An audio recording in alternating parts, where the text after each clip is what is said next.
स्वागत है आपका फिर से एक केमिस्ट्री के एक रैपिड रिवीजन सेशन में। आज हम लोग केमिस्ट्री के पाँचवा लेक्चर करने वाले हैं। जो टोटल लेक्चर 9 आने वाला है और इसमें से हम लोग आज पाँचवा करने वाले हैं। ठीक है, ये पार्ट 1 है, महत्वपूर्ण तत्व इम्पोर्टेंट एलिमेंट का पार्ट 1 है। ठीक है, जिस ये ब्रह्मास्त्र 2.0 बैच का, पिछले साल के बैच का क्या कहते हैं कि लेक्चर क्लासरूम लेक्चर है जो कि 2 अप्रैल 2024 को हुआ था। ठीक है, तो आइए पीडीएफ को ओपन करते हैं और फटाफट रिवीजन स्टार्ट करते हैं। तो आज हम लोग स्टार्ट करने वाले हैं। आज हम लोग बात करने वाले हैं डेवेनियर का त्रिक नियम था ना।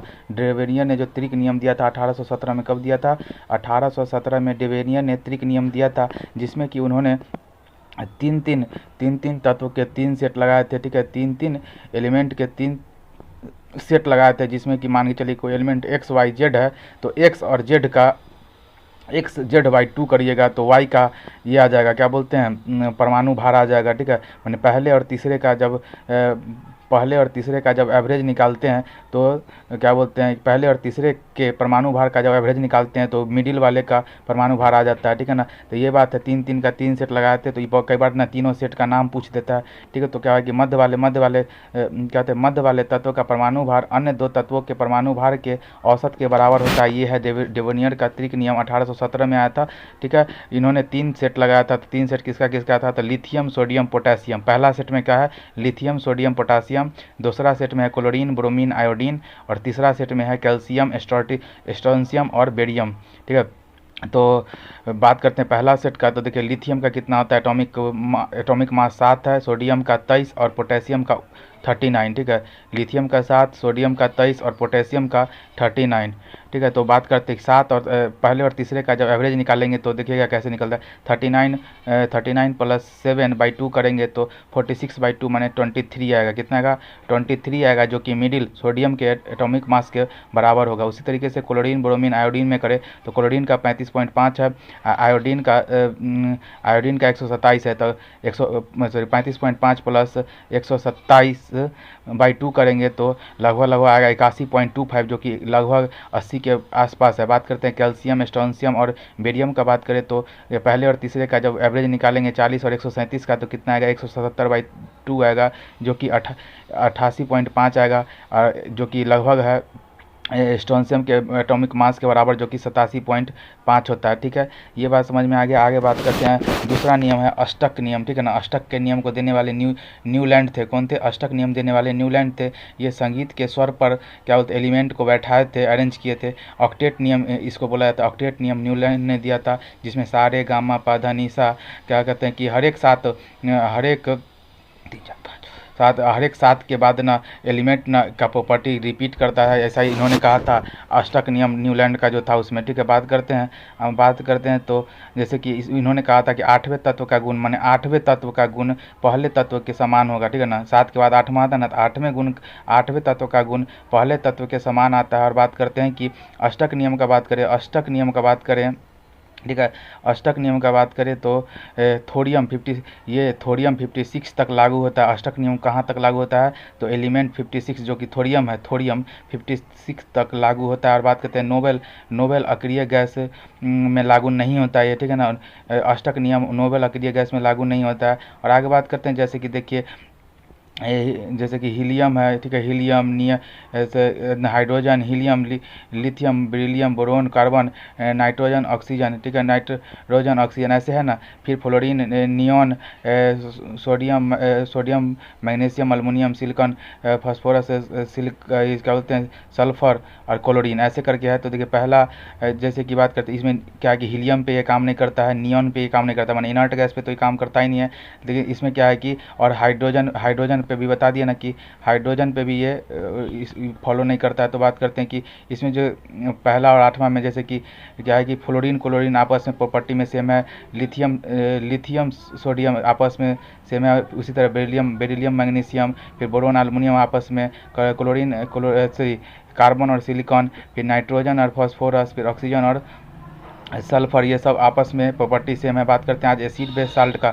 एसिड बेस साल्ट का बात करें तो जब एसिड और बेस माने अम्ल और क्षार मिलता है तो साल्ट बनता है, लवण बनता है। और आगे बात करते हैं कि पीएच स्केल का, तो पीएच स्केल का फुल फॉर्म होता है पावर ऑफ हाइड्रोजन। क्या होता है? पावर ऑफ हाइड्रोजन होता है, पावर ऑफ हाइड्रोजन स्केल कहा जाता है पीएच स्केल को। इसका खोजने वाले कौन थे? सोरेनसन थे। कौन थे? सोरेनसन थे। ठीक है, ये आरएस मेंस 2018 में पूछा था कि पीएच स्केल को खोजने वाले कौन थे? सोरेनसन थे। और बात करते हैं कि पीएच स्केल का, तो इसमें 0 से लेकर 14 तक स्केल होता है। और सात सात क्या दर्शाता है? उदासीनता, न्यूट्रल को दर्शाता है। और 7 से नीचे 0 से लेकर 7 के बीच में अम्लता को अम्लीयता माने कि एसिडिटी को दर्शाता है। और बात करते हैं 7 से लेकर 14 तक क्षारीयता माने कि बेसिक प्रॉपर्टी दर्शाता है। जैसे जैसे 7 से नीचे जाएंगे, 0 की तरफ जाएंगे तो अम्लता माने एसिडिटी बढ़ते जाएगा। और बात करते हैं कि जैसे जैसे 7 से 14 की तरफ जाएंगे तो क्षारीयता बढ़ते जाएगा। ठीक है, तो बात करते हैं अगर 0 से जितना नज़दीक होंगे उतना प्रबल अम्ल होगा। जैसे कि HCl का बात करें, उसका पीएच स्केल 1.5 होता है। और क्षारीयता का बात करें तो जैसे जैसे हम लोग 14 स्केल 14 तक पहुंचेंगे, प्रबल क्षार हो जाएगा। ठीक है, आगे बात करते हैं प्रबल अम्ल का बात करें और स्केल में दे 6.5, 7.5, 6 और 3 तक कौन होगा? तो सबसे कम जो होगा वो क्या होगा? प्रबल अम्ल होगा, तो 3 हो जाएगा प्रबल अम्ल। ठीक है, आगे बात करते हैं कि एसिड का, तो एसिड का हमेशा ध्यान रखिएगा पीएच स्केल 7 से कम होता है। 7 से कम होता है, स्वाद में ये खट्टा होता है, जल में घुलने पर H+ आयन देता है। ठीक है, और लिटमस पत्र को नीले से लाल कर देता है, लिटमस पेपर को। ठीक है, लिटमस पत्र को क्या करता है? नीले से लाल कर देता है। ठीक है, और लिटमस पेपर बनता है किससे? तो लाइकेन से निर्माण होता है। और इसका एक ट्रिक है याद करने का, अनीला। अनीला माने अम्ल जो है ना, नीला लिटमस पेपर को लाल कर देता है, तो अनीला या अनिल याद कर लीजिए, वो भी काफ़ी है। आगे बात करते हैं दुर्लभ अम्ल का बात करें तो जल में वैसा अम्ल जो जल में घुलने पर कम H+ आयन देता है वो दुर्लभ अम्ल होता है। और बात करते हैं दुर्लभ अम्ल क्या होते हैं? जैसे कि कौन कौन सा होता है? खाद्य पदार्थ में होता है। ठीक है, दुर्लभ अम्ल खाद्य पदार्थ में होता है, कार्बनिक अम्ल में होता है। कार्बनिक अम्ल इसका एग्जाम्पल है। ठीक है, जैसे जिसमें कार्बन और हाइड्रोजन होता है ना, कार्बनिक अम्ल।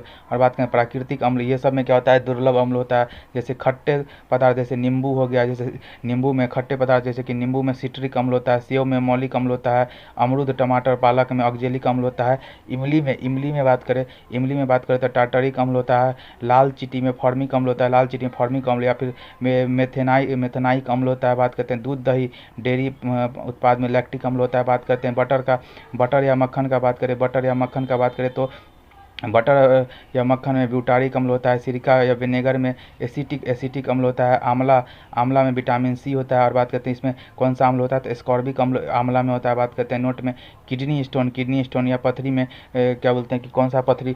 किडनी में जब स्टोन हो जाता है तो क्या बोलते हैं, क्या बनता है? तो कैल्शियम ऑक्जेलेट बनने के कारण किडनी में स्टोन हो जाता है। नोट में से लिखा है। आगे बात करते हैं कि परवल अम्ल का बात करें, ठीक है ना, बात करते हैं कि परवल अम्ल का HCl का बात करें तो इसको क्या पढ़ा जाता है? हाइड्रोक्लोरिक अम्ल पढ़ा जाता है। HCl को क्या पढ़ा जाता है? हाइड्रोक्लोरिक अम्ल पढ़ा जाता है। और ये पेट में माने कि अमाशय में पाए जाने वाला अम्ल कौन सा है? HCl है, जो प्रोटीन के पाचन में सहायक करता है। और बात करते हैं कि म्यूरिएटिक अम्ल, ठीक है, म्यूरिएटिक अम्ल होता है ये, ठीक है ना, रेशो को काटता है। क्या करता है? रेशो को काटता है कौन? म्यूरिएटिक अम्ल। और इसका पीएच कितना होता है? पीएच होता है 1.5।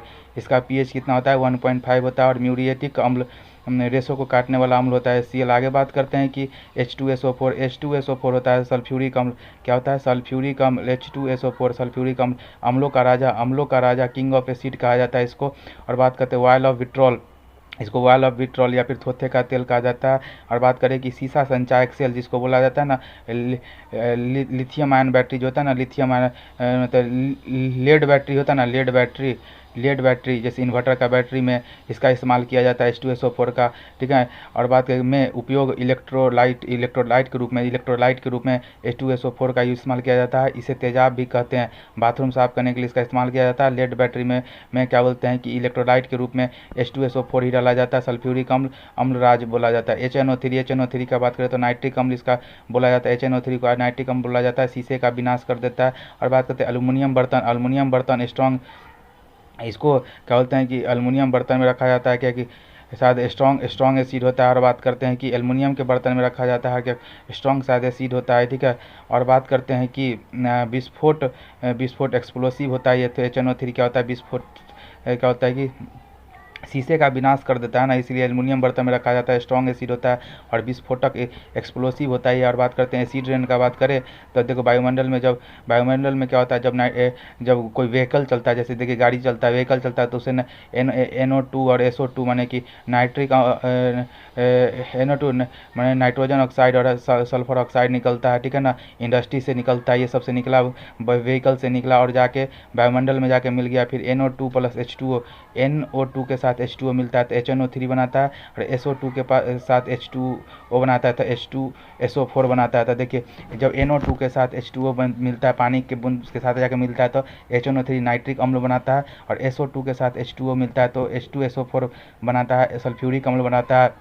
और बात करते हैं कि और बाद में चल के ये क्या होता है कि किसी बादल फटता है तो एसिड रेन होता है और इमारत को नुकसान पहुंचाता है, इसलिए इमारत का कुष्ठ रोग, ठीक है, तो इसको इमारत को जब नुकसान पहुंचाता है तो इसको इमारत का कुष्ठ रोग कहते हैं। यह हल्का पीला कलर का होता है। और ताजमहल एसिड रेन के कारण ही क्या होता है कि ख़राब हो रहा है। बात करते हैं एक्वारेजिया का बात करें जिसको बोलते हैं अम्लराज।